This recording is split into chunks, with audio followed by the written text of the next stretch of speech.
Illegal, unethical అంటే చట్ట వ్యతిరేకం, నీతిరహితం, చట్టం ఆమోదించని నీతిమాలిన పనులు చేస్తూ డబ్బు సంపాదించేవారు ఈ కేటగిరీలోకి వస్తారు.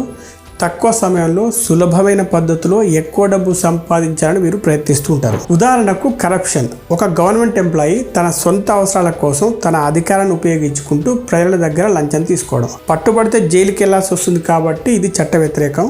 అంతేకాదు ఇది ఒక నీతిమాలిన చర్య అని చెప్పవచ్చు. మరొక ఉదాహరణ బ్లాక్ మనీ. అక్రమ మార్గాల ద్వారా సంపాదించి ఎటువంటి లెక్కలు చూపలేని డబ్బు బ్లాక్ మనీ.